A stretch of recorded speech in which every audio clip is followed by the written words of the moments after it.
So welcome to one of the first buildingautomationmonthly.com videocasts. Actually, the first. Now, I'm recording this in my hotel room, so forgive the background noise.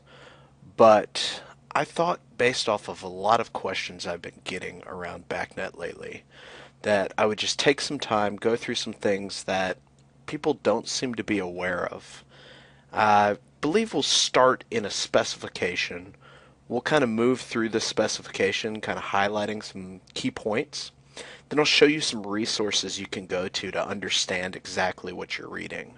Because I've had some questions about what's a BACnet gateway, what's a BACnet router, is it a truly quote quote open system if I have to purchase someone else's supervisory device to map points in? What's the difference between purchasing hardware and purchasing a BACnet IP server? You know, what's this whole tritium thing about? We're probably not going to unpack the tritium thing today, but we're going to focus on BACnet. Probably be 20 minutes. This is non-scripted, so not really quite sure how long it's going to run.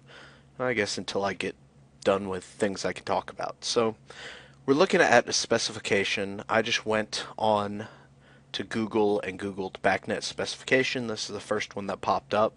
I'm trying to use everything that's freely available here on the internet. Basically, if people put it on the internet and you record it on a video, well, that's their doing. If someone doesn't want something to be seen, they probably shouldn't put it on Google. So with that being said, we've got a really basic specification here. Starts with system description, kind of talking through what is it, what works described, what's included, system requirements, etc., etc., right? You notice this one's actually a decently written specification. They highlight that it needs to be native BACnet. They call out all the different aspects of controllers, what needs to be done. So as we read through this, we're going to just drop right down into the first thing, which is the building operator workstation. Now we see this operator workstation platform. Now the first thing it says, okay, this shall be a PC-based platform, and it's supposed to be based off the BACnet listing. Talks about how you're going to access it, what kind of audits, etc., etc. Gives a whole bunch of information around a BACnet operator workstation. All right, so we're seeing this information. Now, the first thing that may come to mind, all right, well, what is a BACnet operator workstation? And does my company, ABC, whomever I'm looking at, have one? Well, the first thing you want to get is right here. Is this BACnet International.net. See this right up here? All right, you want to have this at least favorited, because what this is going to provide is this is going to provide what you have as far as specific controllers that are able to be called BACnet Testing Laboratory Approved, or BTL. Okay, what does that mean? Well, it means they conform to some BIBs, BACnet Information Building Blocks. Okay? Now, we're going to go into all that, so don't worry if I'm throwing acronyms at you. We're also going to go into PICs down here. Okay, so that's Protocol Information Conformance Sheet, if I remember correctly. Hey, I can't remember every acronym. Alright, so with that being said, if I go back here to BACnet International.net, and hopefully this won't make me a liar here, and I click right there on BTL, we're going to see it goes associations, gives this long little link, but I go here. I go to my product category. I click on BOWS, and it's going to list all the different products, what kind of operating system, you know, is whatever, and what version. Now, I will tell you a couple things you need to pay attention to. All right? You need to pay attention to the product name, the model, and the PICs, and if it's BTL listed. The version's not quite as important, and some people are probably going to argue with me about this, but that's fine. This is my video. So, with that being said, if you go here and you look at, I know Johnson Controls. I work for them, so that's one of the offerings I know, and I'm not going to speak for other people's offerings, even if I know their offerings. But if we look at 3.6, that's not the current version. But it's fine. It really is. And just to be fair, if you were to look at Siemens, you were to look at Tritium, whatever, Tritium I think is at like 4 something, maybe it's 5. I don't recall, haven't looked at it in a while. But the point is that it's not the current version, but that's still fine because it means the previous version complied, and there's a 99, well, a high likelihood that it's going to conform to BACnet testing laboratories requirements. And what are those requirements? Well, this is as good a time as any to go into it. So a little cheat sheet I like to use. There's this document. You can just, once again, type in Google. If you copy this and you go and you type it into Google, and you can pause the video and type it in, this is going to pop up. I think it's like the second list. And it's going to pop up, and it's going to give you basically everything you need to know. Now, granted, it's a little dated, November 1999, but it gives you the key concepts, which is important. So, key concepts. And, by the way, shameless plug here, you can find most of this on my blog at blog.buildingautomationmonthly.com. And you can just go to that right here. See? You go here, read about what is BACnet. And I'm gradually working through this in the blog, but some people are video-oriented, visual, need to see someone talking to them. So, okay, so we got some interoperability areas.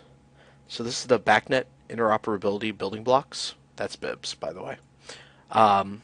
What we're seeing here, we've got data sharing. Am I sharing data to controllers, to supervisory devices, etc.? Alarm and event management. So that is obviously alarms and events. Those typically will coincide with the different priorities of the BACnet priority array, 0 through 15, or 0 through 16.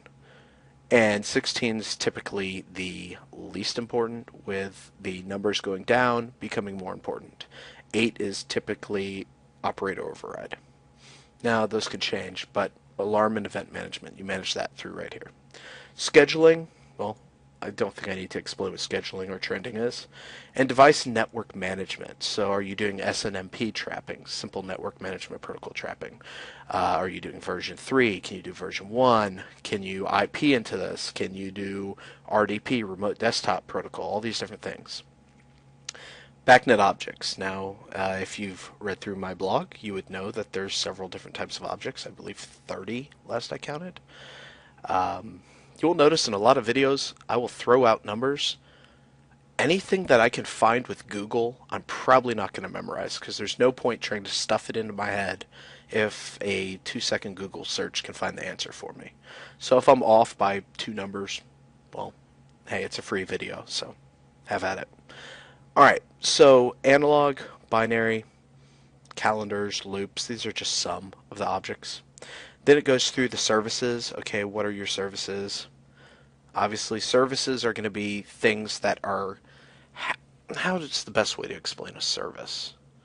Well, for example, alright, when you want to set up an alarm service, change of value service is probably best.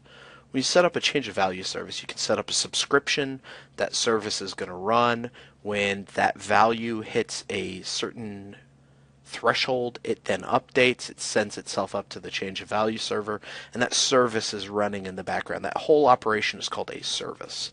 Then there's network architecture. As y'all know, if you read my blog once again, there are various local network selections that you can do. Ethernet, MSTP, those are predominantly the ones you're going to see in the field. And when I say Ethernet, I mean Cat5, TCP/IP, using web-based URLs to connect to a machine. And MSTP. You're going to really see that the most. Now, some people run into LAN, BACnet over LAN. Older systems, ArcNet, and some point-to-point. Key point, though, is these are the usual ones you're going to see. If you don't know what Ethernet is and you don't know what MSTP is, and you're specifying or you're designing or consulting, well, shame on you. You should really know what those are. Ethernet MAC addresses. So we're talking OSI layer 2. All right, these are on a local area network, how things communicate. Because remember, on all of these, you see Ethernet, see MSTP, all of these are local area networks. We're not talking BBMDs, which are BACnet broadcast management devices. We're not talking about those. We're talking local area networks. So you're going to notice they're all MAC addresses. MAC addresses are layer 2.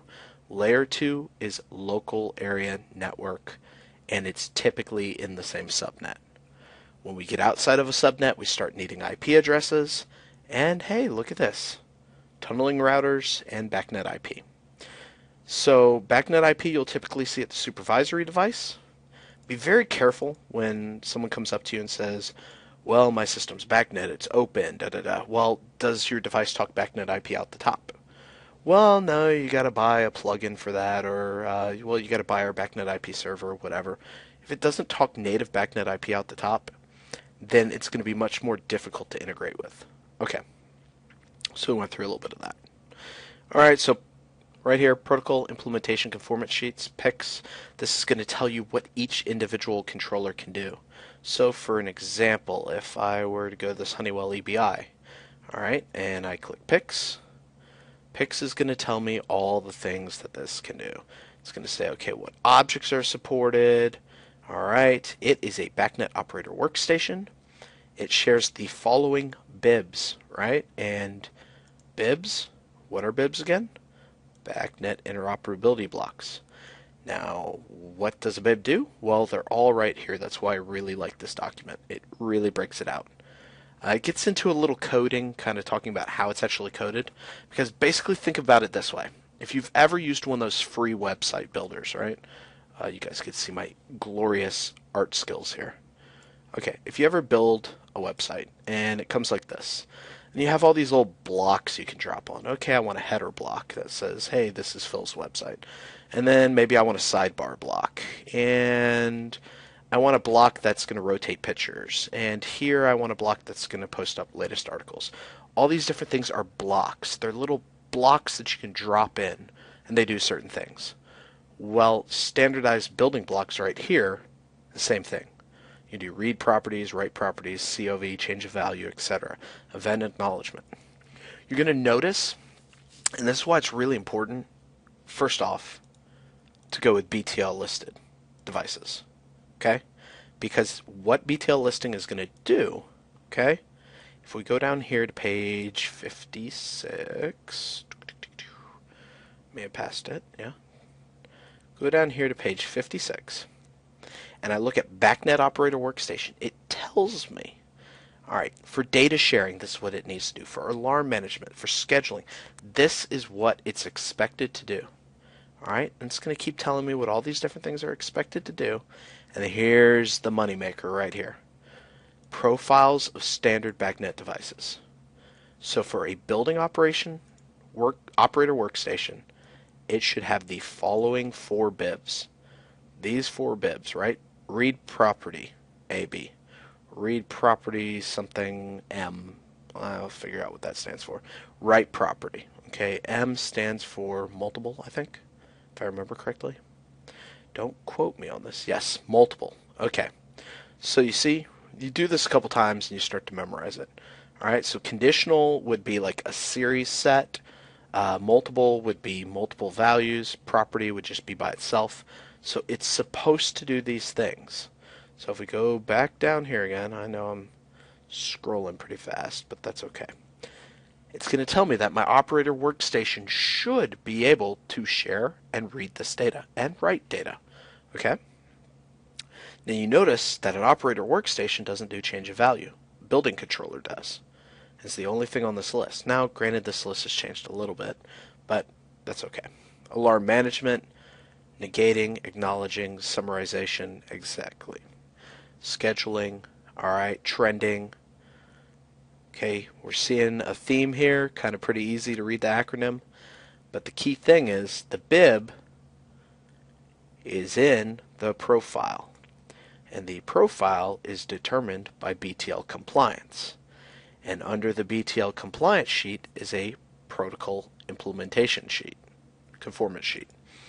And that, in itself right here, tells you what it's going to do. Okay, well, it shares this. It doesn't do this. It doesn't do that. So when someone says all BACnet controllers are equal, all BACnet controllers are the same, The BACnet framework is the same, I agree. And they, at a minimum, if they have BTL compliance, meet the minimum requirements. However, some may do more than others. So it's really important to think and talk to someone who knows BACnet. You know, if you ever have a question, feel free to shoot me an email and ask me, Phil, why would I want to use this? Why would I want to use a multiple property or conditional property versus just a simple property? Why would that matter to me? Well, conditional properties. Well, what if you want to have a condition based off of what you share information or you read information? Security conditions, things of that nature. Well, that would be an important thing to have. So if we were to go in there, we could actually read about this bib, and it will tell you, let me see if I can find it here, exactly what it does. So if we're going to go here to our conditional property, okay, it's the provider of the data and based conditionally upon the selection criteria in the request. So that selection criteria could depend on multiple different things. Okay? So there's multiple different variables that you want to take account of when you're designing something. And that's all listed in here in your picks, which describes your bibs. So if we were to lay it out, let's do new here. Okay. Alright, so we've got controller type. Okay. So if I were to do data flow, I would have my BTL device type. Okay. Then under my BTL device type, I would have my BTL listing, right? It would be like BACnet. We're going to use BACnet operator workstations for most of this. So it's just the first one. Then under this, I have my PICs, Protocol Implementation Conformance Sheet. And you notice they're all flowing downwards, right? They're all going down. Probably should have just used the arrow, but oh well. There you go. Awesome, isn't it? Great. And then that moves to individual bibs. Okay? So under here, we have individual bibs. Okay? Each bib has that. Okay, and then also on the pick sheet, you will also see, here we go, what protocol and transmission media exist. So for example, if I were to look here, let's go down here. Here's my data link. Remember we said data link? OSI layer 1. Data link. Okay. Now why BACnet IP is on the data link? I have no idea, because BACnet IP should be a layer 3 device. Should be, well, I see, you can make arguments. You could say IP, if it's on the same subnet, it would just use the MAC address, and yeah. But in reality, if you're using an IP address is a layer 3 address, and so technically that should be network layer, but whatever. Networking options, can it do routing? Can it do broadcast management devices? Can it communicate to other subnets?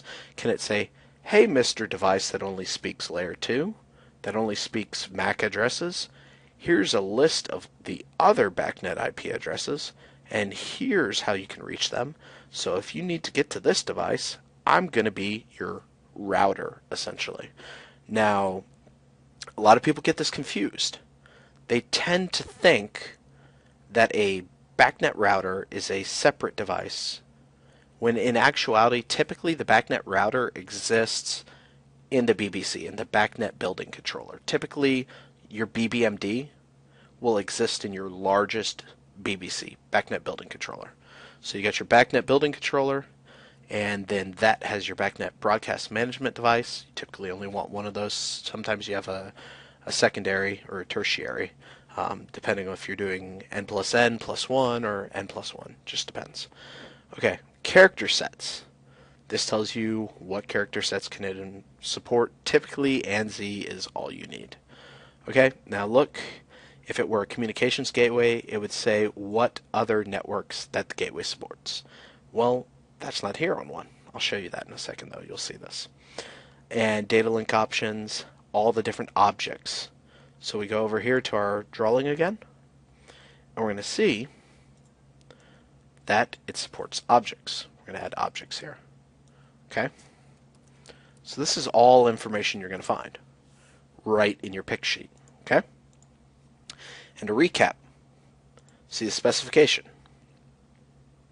Specification tells us what it needs to do. Right?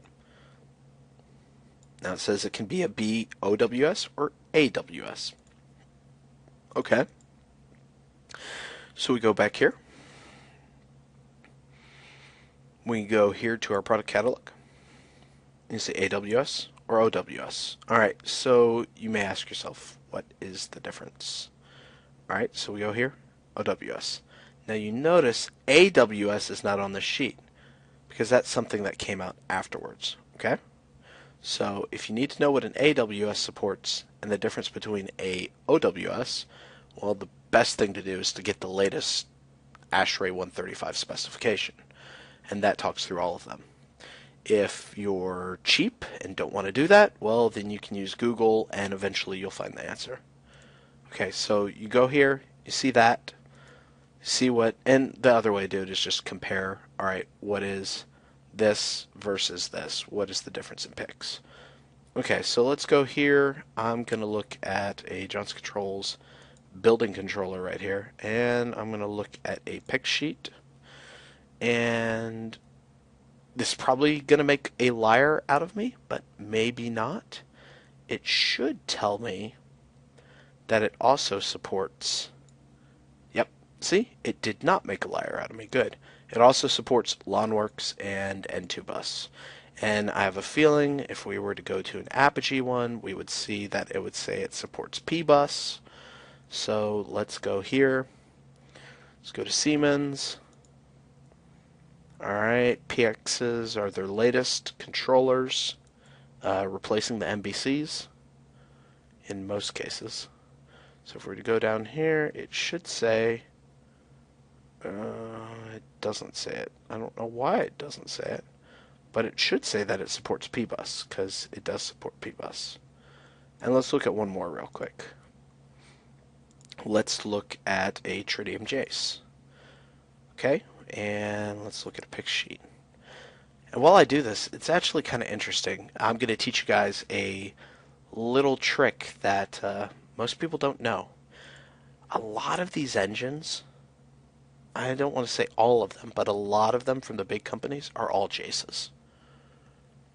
You know, Tritium has this big thing about Jaces and how the Jace is so superior to whatever, but really, it's just a Java application control engine. So a lot of these BACnet building controllers are Jaces, meaning that they're a Windows or Unix or Linux operating system, and then they have Java applications that run via web-based URLs, so you'll connect via like port 80 to it, and it'll run a Java application on your computer, and it's called a light application because you don't have to have software other than Java installed, and it will display all the different points. So there's a lot of engines out there that are actually Java application control engines. Just an interesting cocktail tidbit knowledge. So, yeah, that's lame. They should have at least put a couple things. They support a lot of protocols on there, as do many other offerings on here. So, pretty interesting here. We went through a couple different things, and I'm going to wrap this up. Alright, first things first. BACnet International BTL Testing Laboratories. Alright, Google BTL, BACnet Testing Laboratories, product catalog. Remember, doesn't necessarily matter if it's the latest version. It just matters that your controller is in the same family. So BCMEs, I've worked on so many different things. This is Allerton's, and Allerton does a layout where they have a BCME, and that's your central module. It has a MSTP trunk and a Ethernet trunk. It's BACnet over IP with their latest systems, but used to be BACnet Ethernet or BACnet IP. So you've got multiple different things right here. The VLX, which is interesting, because that has scheduling and trending capabilities built into the controller.